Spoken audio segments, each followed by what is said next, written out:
It's an old joke. Never moon a werewolf.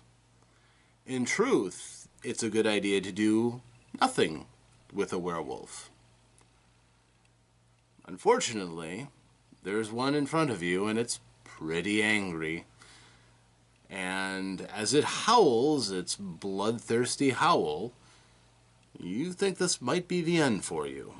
You turn and run, of course. But don't wolves love the chase? You can hear the creature behind you. You can hear it tearing across the floor as you run. You slam a door shut in its path and only move a few paces further before you hear the door disintegrate behind you. A short hall, a left turn. Slam the door, lock it. Will it be enough? No. No, it won't. You hear the thing on the other side slam into the door. It buckles on the first try. You turn around and you see a small window, the only escape from this place. It's your last chance not to be werewolf chow.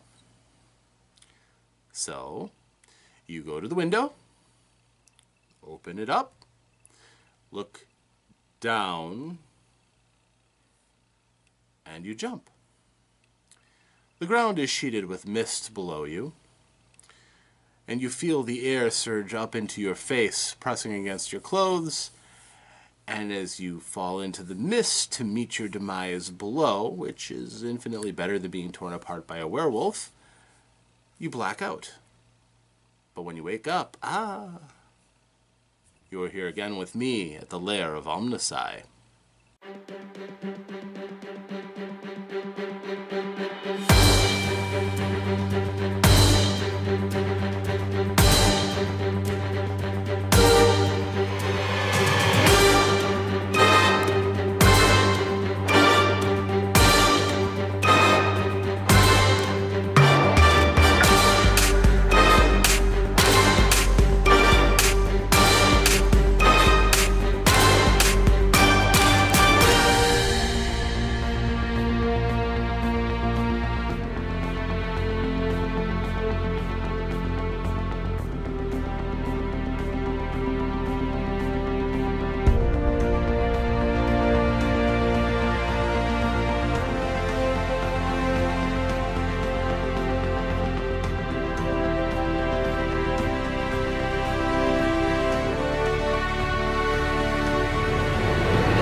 Greetings, heroes.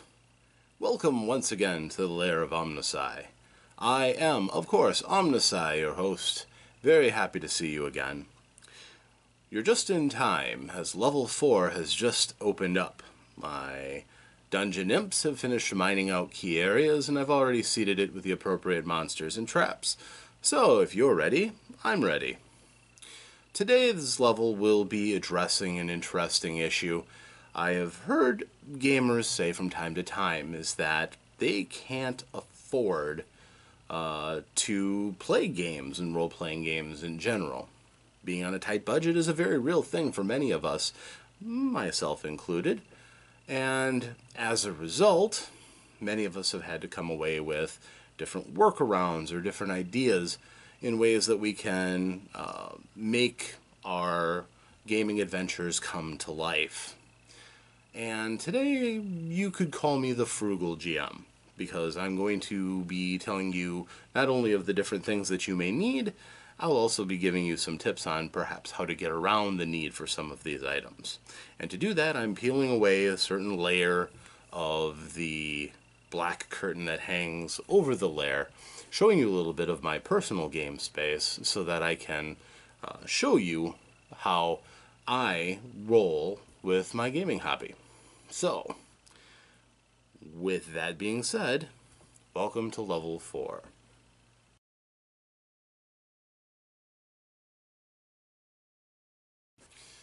Now, what is needed for a particular game actually can be minuscule in cost. To be completely honest, you may already have many, if not all, of the things that you may need in order to play role-playing games with your friends. If you are missing some things for the particular game that you wish to play, I highly recommend that your group pool your resources to be able to afford anything that may be prohibitively expensive for one person. It's often a good way to do it. It encourages group ownership, so that the group has another bond that links it together and hopefully, can keep the group together strongly. On the other hand, it can be useful for one person to own a particular thing so that if something should happen in the group, that person knows what's theirs and what they will be walking away with. Now, I myself own most of the books that I use. In many games, my players may own some of the books that they reference, and that is certainly one of the largest parts of the role-playing hobby, owning all the books and different manuals. But we'll start with the basics first of all.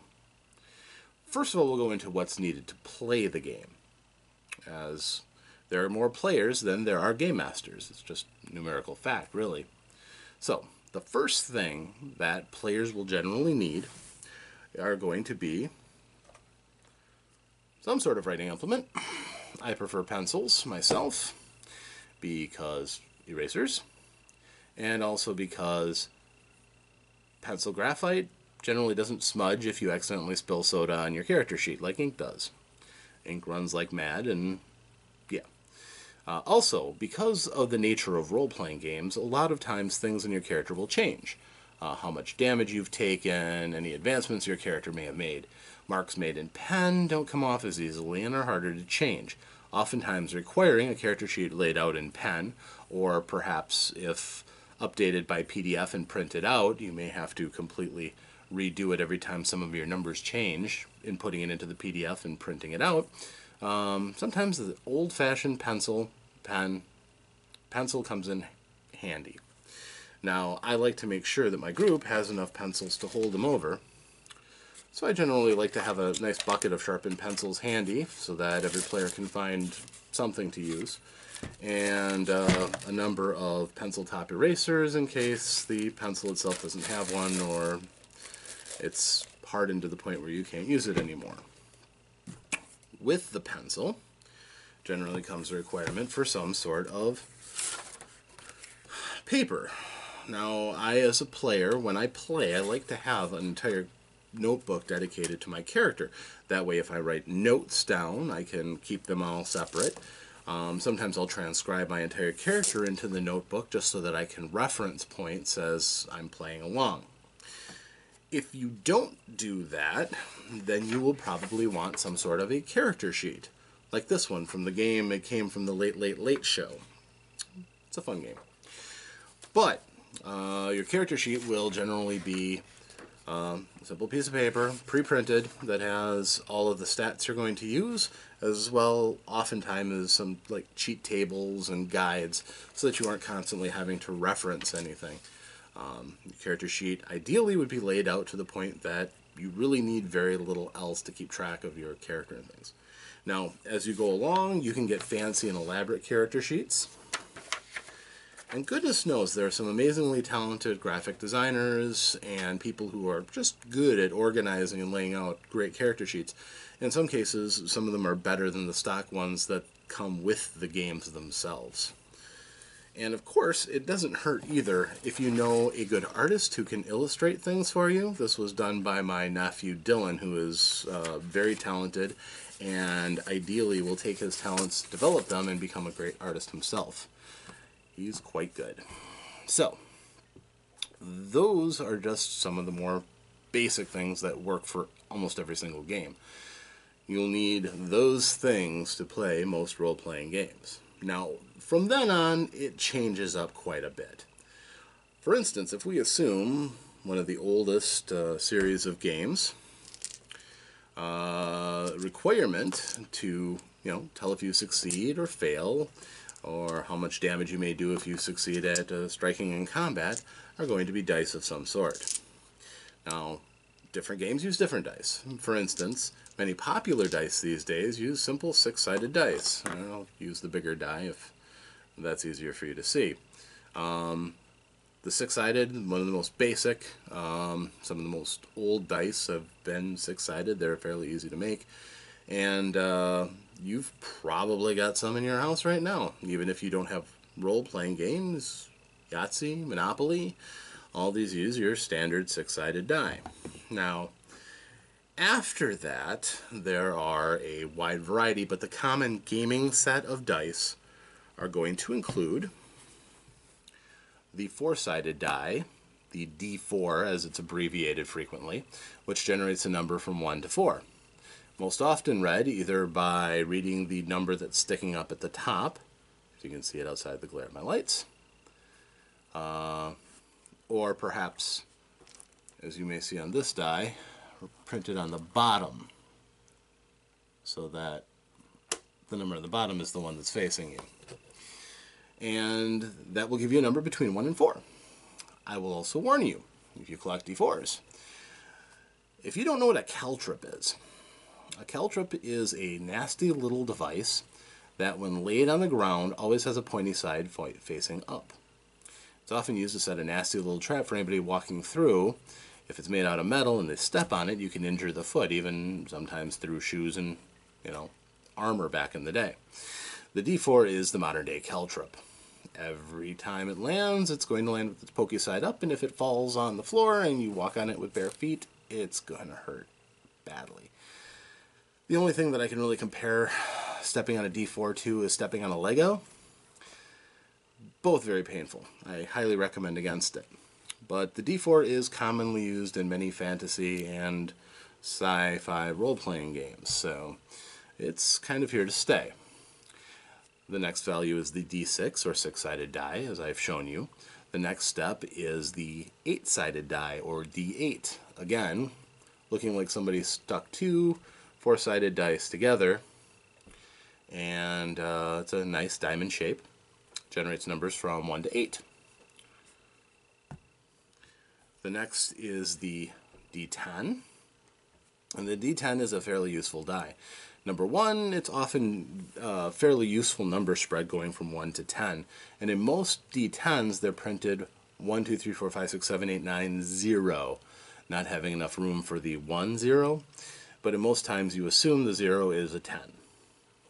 Now, I said this is a fairly useful die because not only can it give you a number from 1 to 10, but because of the way that our base 10 math system works, if you roll 2 of these together, you can get a number from 1 to 100.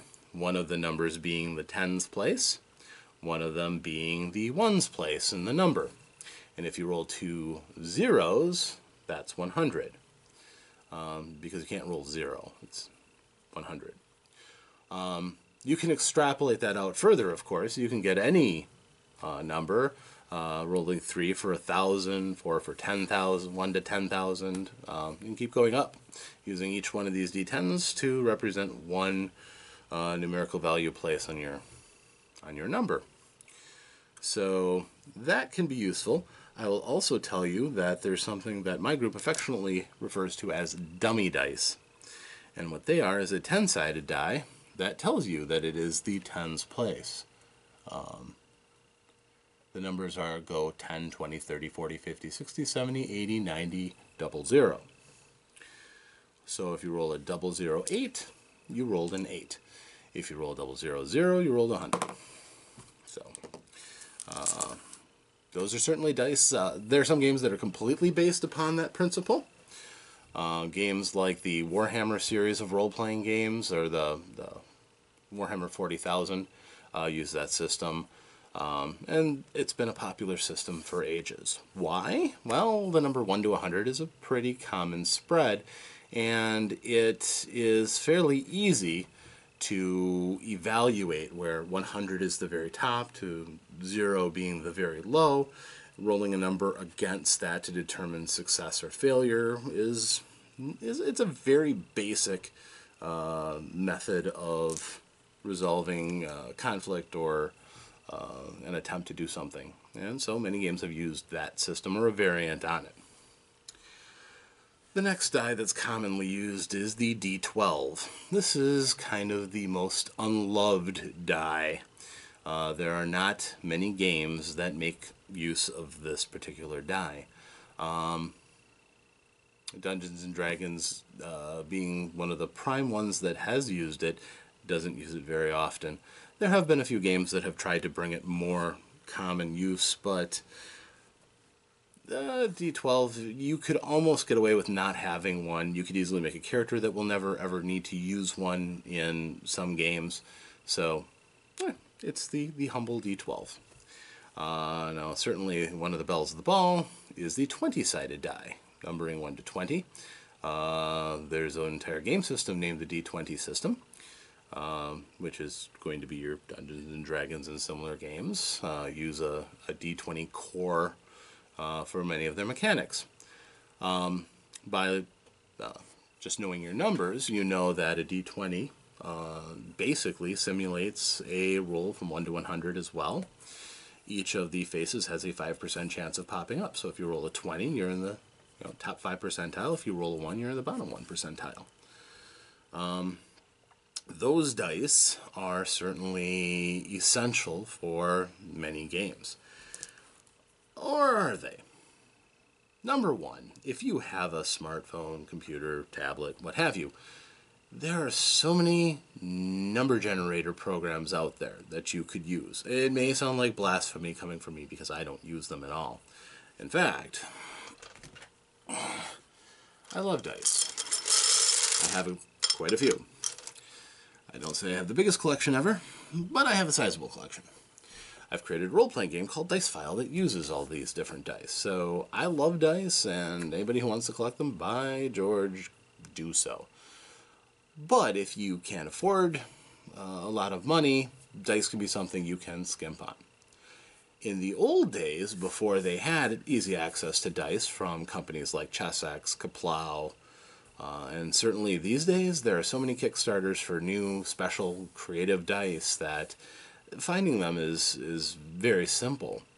But the old-fashioned way, before you had dice, you had what were called chits, which were just cut out pieces of paper that you would number in the range that were going to be in that number, say 1 to 4. You'd have multiple 1s, 2s, 3s, and 4s, and you would just put it into a cup, mix it up, and then you draw when you need to determine a number. As long as there were an equal number of each ones and they were all cut about the same size, you had, again, a fairly random number distribution.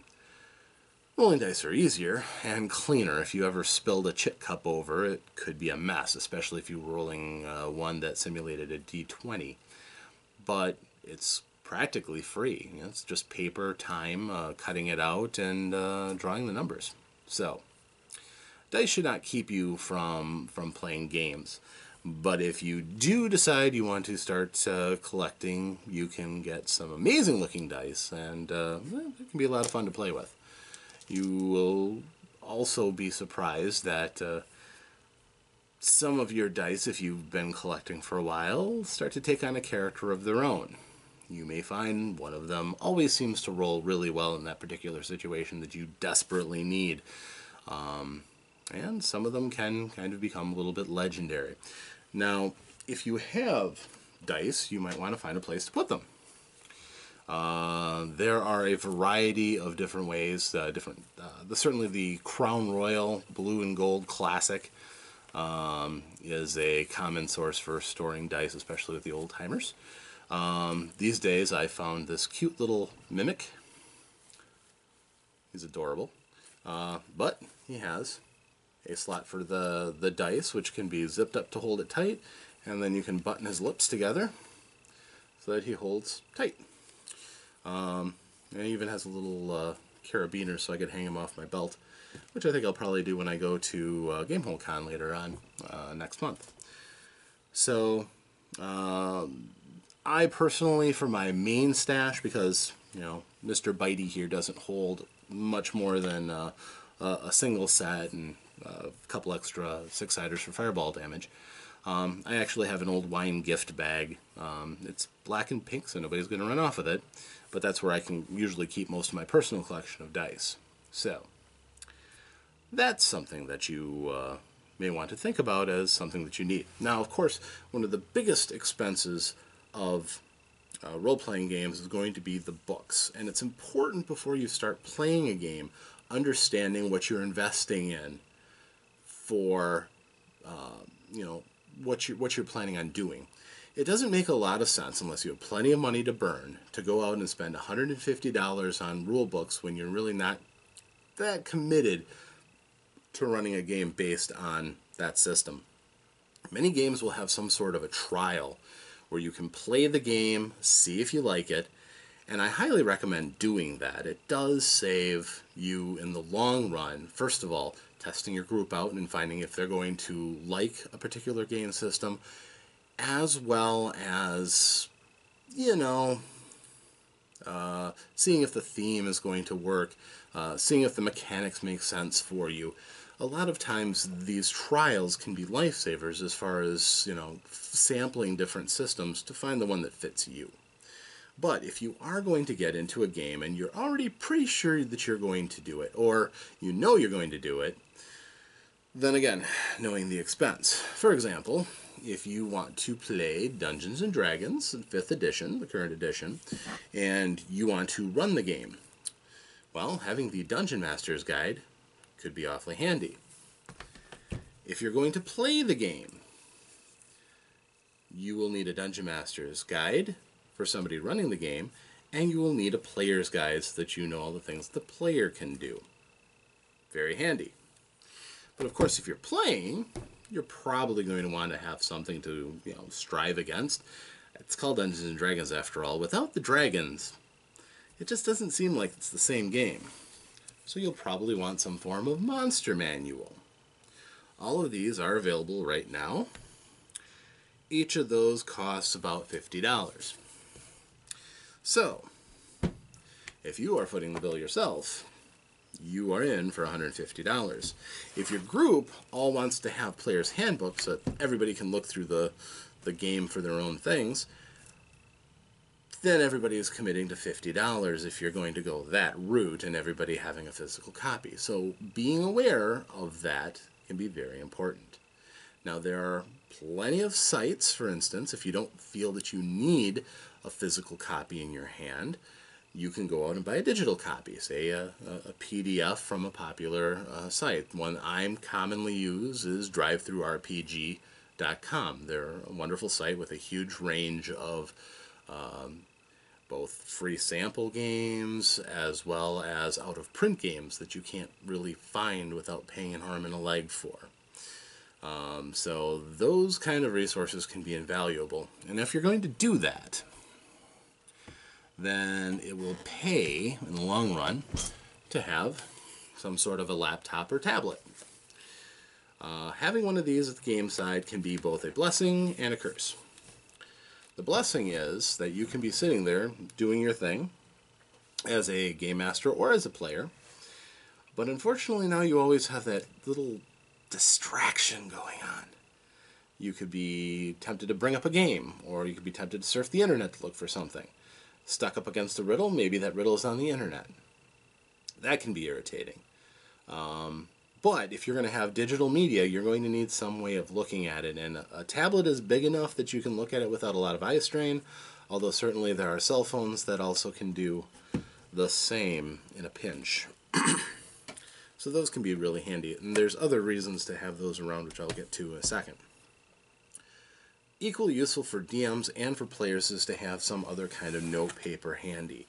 I recommend 3x5 cards, just having a couple on hand, and there's two reasons. Number one, if you're going to tell somebody something and you don't want everybody else to hear, the easy way to scribble a note and pass it off allows clandestine conversation.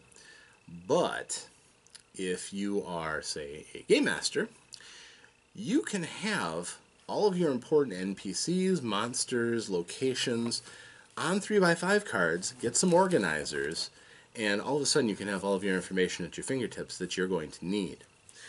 As a matter of fact, later on when I do a Lair of OmnusI episode about converting and using materials from other sources, these 3x5 cards are immensely useful for that, because you can quick cheat through all of your conversions, write them out ahead of time, have them on a 3x5 card ready to go so that there's not a lot of ahming and umming as you are trying to run and tell a good story. So, that's handy. So those are the absolute essentials. You need the rules. You need character sheets and something to write on. You may need dice. There are even a few games that use like a poker deck of cards or something. They're a little bit more rare. Dice are more common. Having some note paper around, something to take notes and observe as the game is going on, is invaluable. But now let's get on to some of the optional things that you can use. First of all, what are called miniatures and the ways of using those. Not all games use them and not all groups use them, even for the same games. I like to use them in a somewhat sparing manner. If it's dramatic or I want to set up a tactical combat so different players get to use their abilities, I will generally use my miniatures. If I'm playing a game like 4th edition Dungeons & Dragons, which is very tactical, or Warhammer 40k, which is very tactical, I will generally use miniatures, because so much of the game is based around setting up your squad, your party, against the challenge that is in front of them, and it's usually solved in a tactical setting. That is the focus of those kind of games.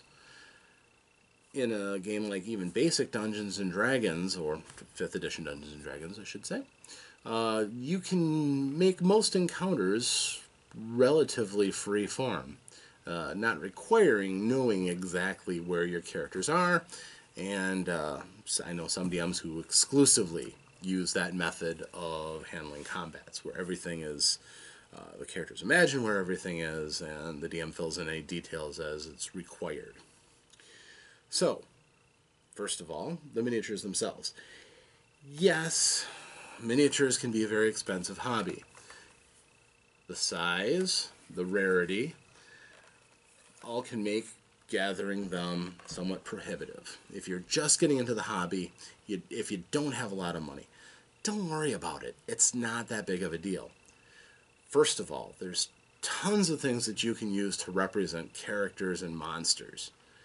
If you're going to face a monster that's repetitive, like say a horde of orcs, you can get all the orc figurines that you want. Sure, if you have the money to do it, great. I haven't always had the money to do that.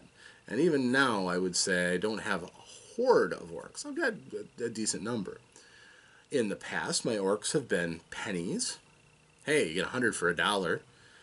Can't get any cheaper than that. I've used chocolate-covered gummy bears. And my party members from ages past will tell you, I went into it with the best of intentions. You kill the orc or what have you, you get to eat the chocolate-covered gummy bear. They had such cold feet about the chocolate-covered gummy bears, they wouldn't touch them. And as they got handled more and more and they hardened, yeah, then nobody would touch them. So it was an option. Of course, if you have the miniatures, it's a little boost to the imagination, being able to see the kind of monsters that your characters are actually fighting.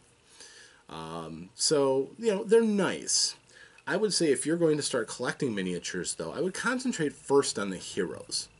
Giving each character his own identity, something that the character can choose from, and sometimes even have a character inspired by a particular figure, is a nice benefit to get out of having miniatures and using a tactical scenario. It also eliminates some of the confusion that can occur from having two similar tokens that are going to represent your various miniatures. In addition, there are also things like cardboard cutouts and token characters that you can use in the stead of actual three-dimensional miniatures. However, I do have a decent collection of miniatures. I have hundreds of heroes for my players to choose from, and I like to have a good selection.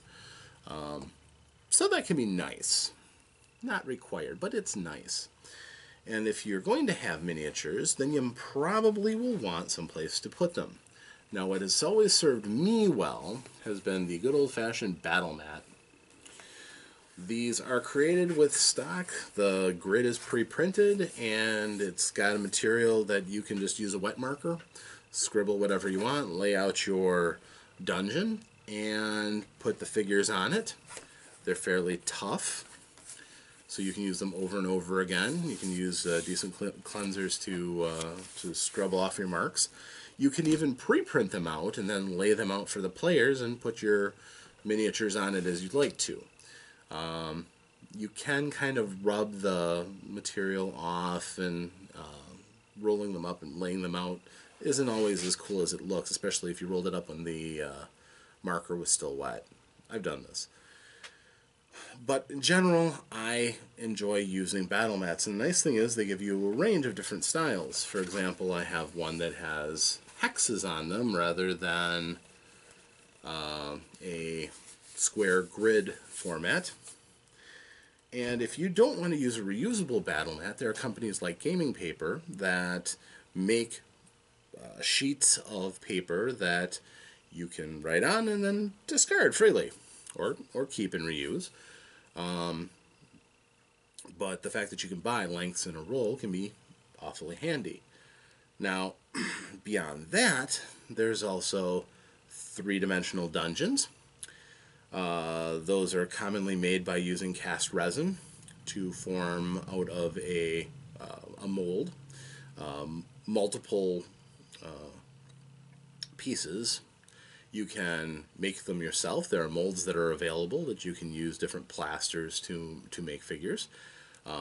You can, of course, buy them. Companies like Dwarven Forge make a wide variety of different terrains and backgrounds and you know, almost cut to form monsters and scenarios. But the thing that's really going to shatter that part of the industry up is going to be 3D printing. Still in its infancy. It's coming along. It's still too expensive for a wide variety of people, myself included. But eventually the money in, especially the 3D dungeoning, is going to be in things like producing templates so that people can make their own, which I see coming down the road not too far off. Now, that's all ways of allowing your players to envision the game in front of them. It can be invaluable as far as bringing them into the game by giving them something they can see and something they can feel. Something they can hear can be equally important. I myself have found that it's awfully handy to have this little device, which is a Bluetooth speaker. Remember that tablet that I had? My common modus operandi is to have my tablet open, music playing through the Bluetooth speaker, arranged somewhere in the midst of all the players so that they can hear it. I was relatively lucky when I got my first Bluetooth speaker. I picked up a Philips, I believe it's called a Shock Box. Bought it on a great sale, but honestly, this thing has the kind of oomph that I would expect a speaker 3 or 4 times its size, and it's under $50. Great sound, great bass, and I'm not a paid sponsor, or I'm not being sponsored by Philips. I'm letting you know it works for me. But there's a variety of different ones. You may very well have your own Bluetooth speaker that you could break out for gaming. As far as the music, well, that's always a personal choice. If you, say, have access to, say, something like Spotify or any of the dozens of really widespread streaming services, you could literally make your own playlists on the fly and have them set up for each session. If you are looking for a resource that has good ambient music, you know, something that gives you, if you're in a town, the sound of horses and people barking for their wares. I personally use a site called Tabletop Audio, and I am pleasantly surprised that almost every week it seems they keep expanding their selection of ambient music that you can easily have playing in the background to match your narration as you go. So, that's a useful thing to help fill in, first of all, the illusions of having the actual world in front of you and audially having the world around you. Now, you may find other little tips and tricks and things like that. Halloween is coming up, and a lot of the things that I like to use come from Halloween. For instance, one of these silly little things that I've come up with is around my gaming space I have hooked up a cute little event that is right behind my whiteboard.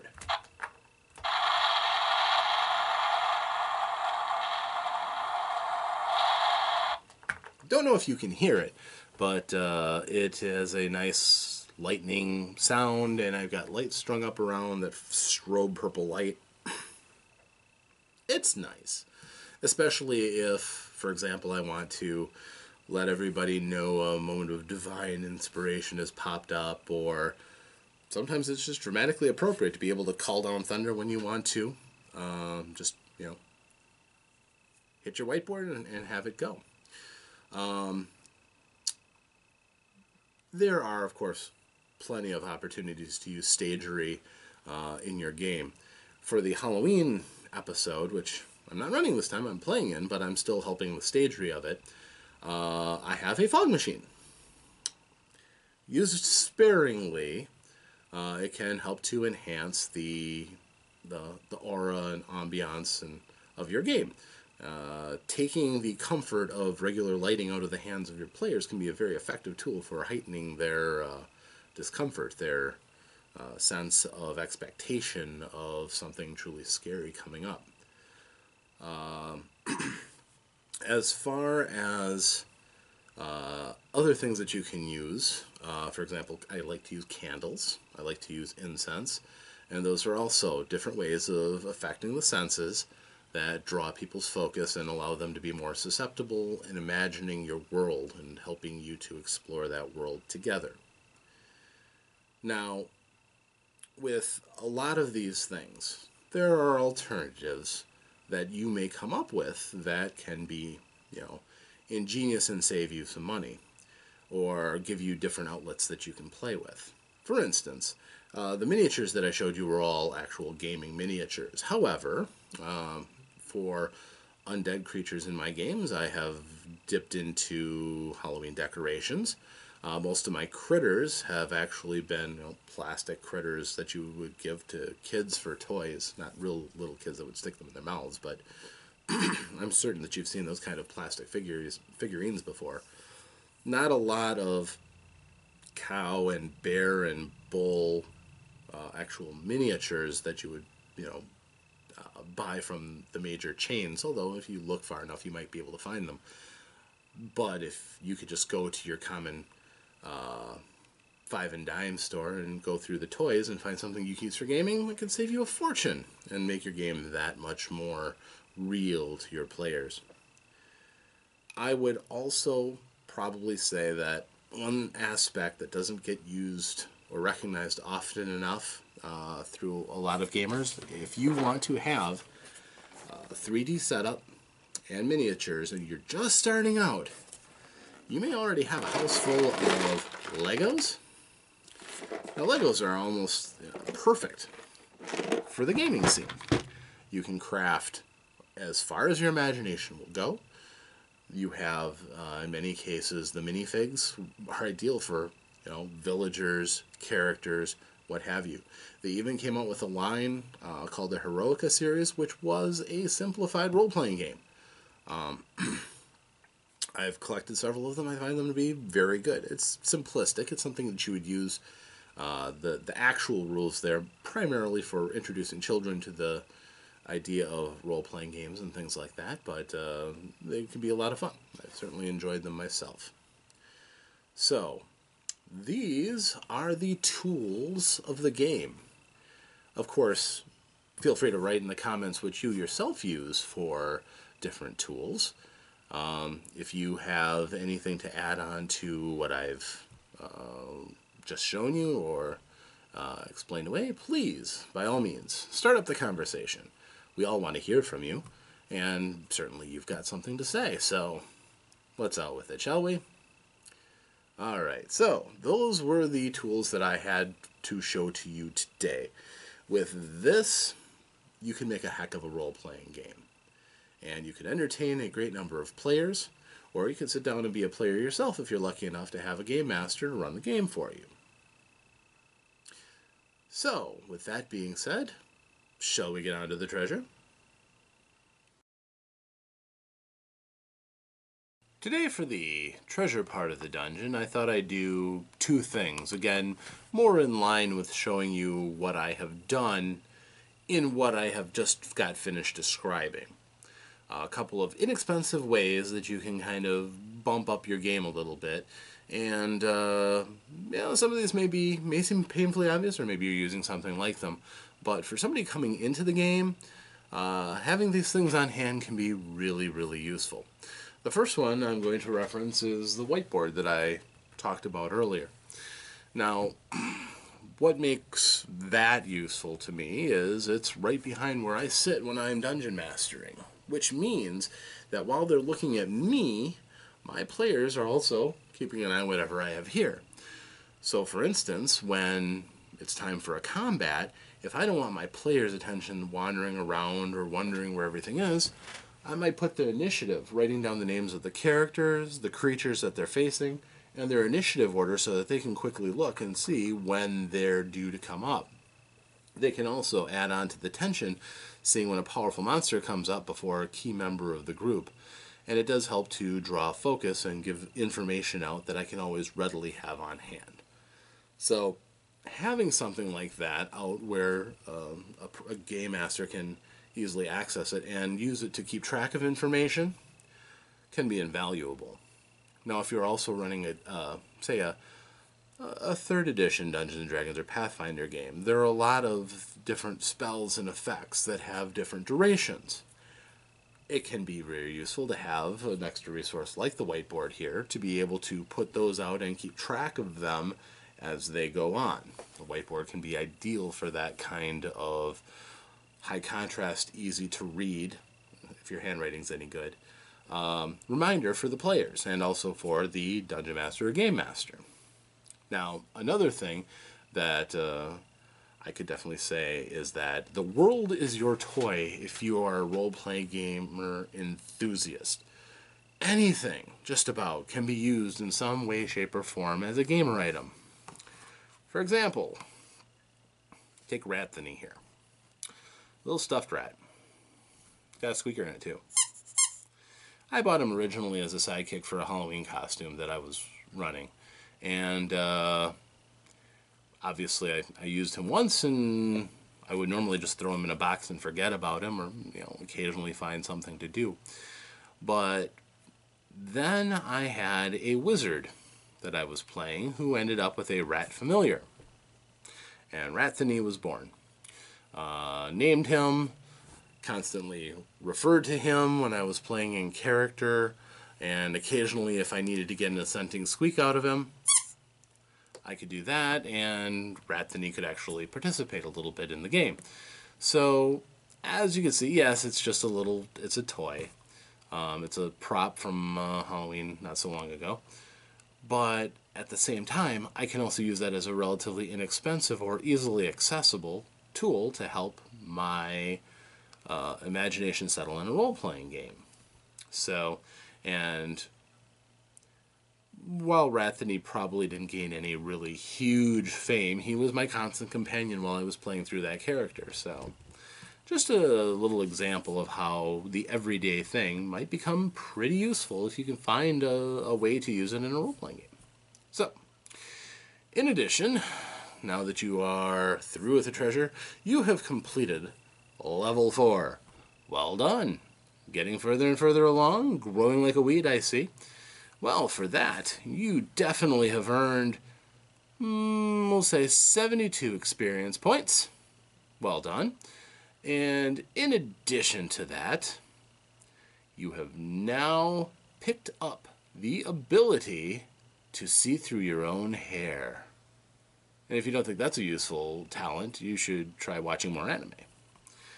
With that being said, I thank you for coming into this level of the dungeon and spending this time with me. I hope you've learned something, or if not, you may have seen how another game master or group gets through their games. I certainly will keep dropping tips and hints and my little secrets here and there. Again, I'm not patronized by anybody, but I would like to thank the fine folks at Tabletop Audio, and I hope that this can go to some way towards helping your site out. Wonderful music. They do a great job. And while they do ask for tipping, it's not required. I have booched off of their wonderful music for some time, and maybe if I get a little bit here and there, I'll definitely try to donate. I want to see that site do well and be the huge repository for gaming music that someday I dream it can be. So, thank you again. This is OmnusI. You have successfully completed level 4. Thank you, and we will see you next week at the Lair of OmnusI. Safe adventures.